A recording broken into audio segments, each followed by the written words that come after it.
प्यारे स्टूडेंट, स्वागत है आप सभी का अपना चैनल न्यू क्लासेस में। आज का वीडियो क्लास 11 आर्ट्स के स्टूडेंट के लिए काफ़ी इंपॉर्टेंट होने वाला है और आज मैं आप लोगों को पॉलिटिकल साइंस का चैप्टर 5 लेकर के आया हूं और चैप्टर 5 है विधायिका।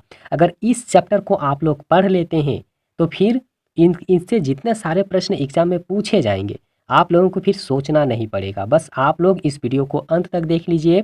और काफ़ी सारे स्टूडेंट का कमेंट था कि सर आप चैप्टर वाइज वीडियो क्यों नहीं अपलोड करते हैं।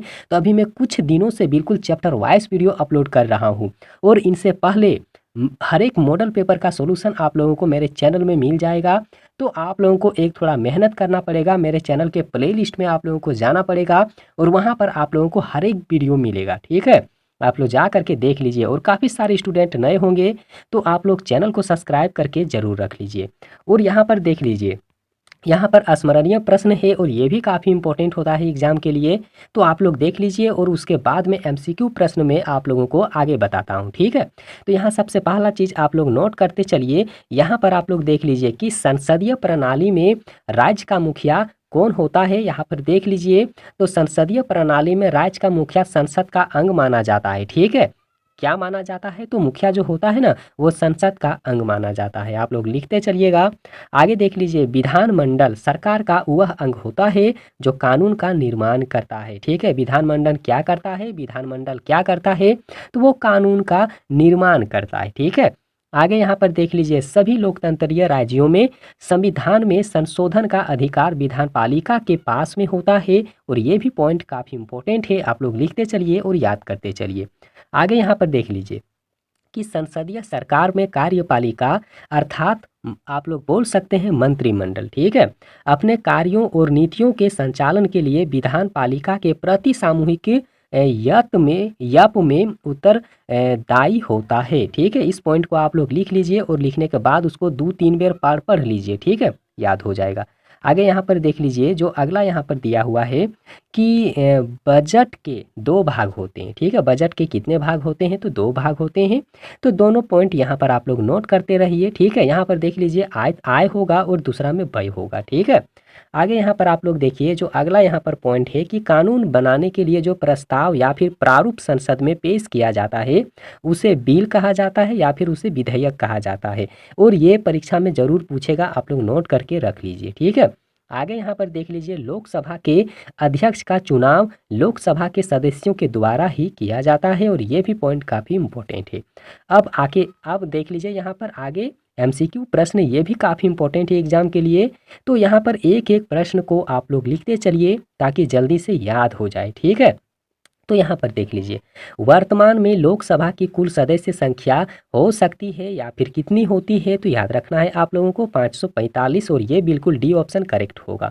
आगे देख लीजिए, वर्तमान लोकसभा है तो क्या है? तो 17वीं लोकसभा है। ठीक है, आप लोग नोट करते चलिए। और यहाँ पर देख लीजिए, जो तीसरा नंबर का प्रश्न है कि भारतीय संविधान के अनुसार संसद की बैठक वर्ष में कम से कम कितनी बार होने का प्रावधान किया गया है? तो याद रखना है आप लोगों को 2 बार। ठीक है, और आगे देखिए, जो यहाँ पर 4 नंबर का प्रश्न है और प्रश्न काफ़ी बड़ा है तो एक थोड़ा आप लोग देख लीजिए। ठीक है, कि किस संशोधन के अधिनियम द्वारा लोकसभा तथा विधानसभाओं में अनुसूचित जाति और अनुसूचित जनजाति के लिए 2000 ईस्वी तक स्थान सुरक्षित रखने की व्यवस्था किया गया है? तो याद रखना है आप लोगों को 62वें संशोधन के जरिए। ठीक है, तो ये इंपॉर्टेंट है, आप लोग नोट करके रखिएगा। ठीक है, आगे देख लीजिए, यहाँ जो 5 नंबर का जो प्रश्न है कि संविधान द्वारा लोकसभा का अधिवेशन बुलाने और लोकसभा को भंग करने का अधिकार किसके पास में होता है? तो राष्ट्रपति के पास में होता है। ठीक है, आगे देख लीजिए, यहाँ पर जो 6 नंबर का प्रश्न है कि लोकसभा के सदस्यों का चुनाव मतदान पद्धति के द्वारा होता है तो आखिर किस विधि के जरिए होता है? ठीक है, तो याद रखना है आप लोगों को, यहाँ जो डी ऑप्शन दिया हुआ है अप्रत्यक्ष परंतु गोपनीय मतदान होता है। ठीक है, डी ऑप्शन करेक्ट होगा। और यहाँ पर देखिए 7 नंबर का जो प्रश्न है ये भी काफ़ी इंपॉर्टेंट है। ठीक है, देख लीजिए, लोकसभा का सदस्य होने के लिए कम से कम जो वायु सीमा है वो कितनी होनी चाहिए? तो 25 वर्ष से 30 वर्ष के बीच, या फिर आप लोग बोल सकते हैं 25 वर्ष, बिल्कुल राइट आंसर होगा। ठीक है ना, आगे देख लीजिए कि संसद के संयुक्त अधिवेशन की अध्यक्षता कौन करता है? तो देख लीजिए, लोकसभा का तो अध्यक्ष होता है। ठीक है, लोकसभा का जो अध्यक्ष होता है वो करते हैं। ठीक है, आगे देखिए जो 9 नंबर का प्रश्न है, और इस वीडियो में काफ़ी सारे प्रश्नों में आप लोगों को बताऊंगा, ठीक है। तो बस आप लोग अंत तक देखिए, एग्जाम के लिए बहुत ही इंपॉर्टेंट है, ठीक है। यहाँ पर देख लीजिए कि संसद के दो अधिवेशनों के बीच में अधिकतम समय अंतर कितना होता है। समय अंतर कितना होता है तो याद रखना है 6 मास का, मतलब 6 मंथ का, ठीक है। और आगे देखिए जो यहाँ पर 10 नंबर का प्रश्न है कि राष्ट्रपति द्वारा लोकसभा के मनोनीत होने वाले एंग्लो इंडियन सदस्यों की संख्या कितनी है। तो याद रखना है 2 है, ठीक है। कितनी है तो 2 है। अब 11 नंबर का प्रश्न देख लीजिए कि संसद के, ठीक है, प्रश्न देख लीजिए कि संसद के दोनों सदनों में किसी विधेयक या फिर मत भिन्नता की स्थिति में कौन सा रास्ता अपनाया जाता है। तो याद रखना है आप लोगों को, दोनों सदनों के जो संयुक्त बैठक होता है उस बैठक के जरिए वहाँ पर रास्ता निकाला जाता है या फिर वहाँ पर कुछ निर्णय लिया जाता है, ठीक है। और आगे देखिए जो यहाँ पर जो 12 नंबर का प्रश्न है, मतलब 12 नंबर का जो प्रश्न दिया हुआ है कि लोकसभा और राज्यसभा की अधिकतम सदस्य संख्या कितनी होती है। तो याद रखना है 545 एवं 250, ठीक है। ये इंपॉर्टेंट है, याद करके रखिएगा। और आगे देख लीजिए कि संसद की कार्यवाही चलाने के लिए गणपूर्ति कितना होना जरूरी होता है। तो याद रखना है कुल सदस्य 1/10 भाग उपस्थित हो, तब जाके वहाँ पर अपना जो कार्यवाही होता है वो चलाने की अनुमति उन लोगों को मिलता है, ठीक है। आगे देख लीजिए जो 14 नंबर का प्रश्न है कि संसद में धन विधेयक कौन पेश करता है। तो जो वित्त मंत्री होते हैं, ठीक है, वो पेश करते हैं, ठीक है। और देखिए 15 नंबर का जो प्रश्न है, और ये भी काफ़ी इंपॉर्टेंट है कि वित्त विधेयक कहाँ प्रस्तावित होता है। तो केवल लोकसभा में प्रस्तावित किया जाता है, ठीक है। आगे देख लीजिए कि समितियों में किसका स्पीकर पदेन अध्यक्ष होता है। तो जो नियम समिति होते हैं, ठीक है, वो होते हैं, ठीक है। काफ़ी इंपॉर्टेंट है। और 17 नंबर का प्रश्न आप लोग देख लीजिए कि लोकसभा का अध्यक्ष कब सभापतित्व नहीं करता है। तो यहाँ पर देखिए विशेष मंत्रालय की सलाहकार समिति में, ये डी ऑप्शन करेक्ट होगा। और 18 नंबर का प्रश्न आप लोग नोट कर लीजिए कि संसद के संयुक्त अधिवेशन को संबोधित करता है तो कौन करता है। तो याद रखना है राष्ट्रपति जो हैं वो करते हैं, ठीक है। 11 नंबर का, मतलब यहाँ पर 19 नंबर का प्रश्न आप लोग देख लीजिए कि निम्नलिखित में कौन लोकसभा का सदस्य ना रहते हुए भी सदन की कार्यवाही में भाग ले सकता है। तो जो महान्यायवादी हैं, ठीक है, वो भाग ले सकते हैं। पहला ऑप्शन ही आंसर है। अब यहाँ पर 20 नंबर का प्रश्न देखिए, मतलब 20 नंबर वाला देख लीजिए कि राज्यसभा के संदर्भ में क्या सत्य होता है। तो याद रखना है राज्यसभा के सदस्य का अधिकतम कार्यकाल कम से कम 6 वर्ष तक होता है, ठीक है। तो पहला ऑप्शन करेक्ट होगा। और यहाँ पर देख लीजिए 21 यानी कि 21 नंबर का जो प्रश्न है कि राज्यसभा के सदस्यों के मनोनयन का निर्णय कौन करता है। तो याद रखना है राष्ट्रपति। ये भी काफ़ी इंपॉर्टेंट है।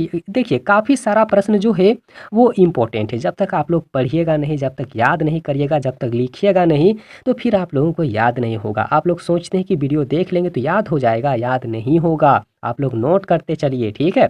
और यहाँ पर देख लीजिए जो 22 नंबर का प्रश्न है कि भारतीय संसद के उच्च सदन राज्यसभा में राज्यों को प्रतिनिधित्व दिया गया है, ठीक है। तो दिया गया है, तो यहाँ पर देख लीजिए जनसंख्या के आधार पर उसे दिया गया है, ठीक है।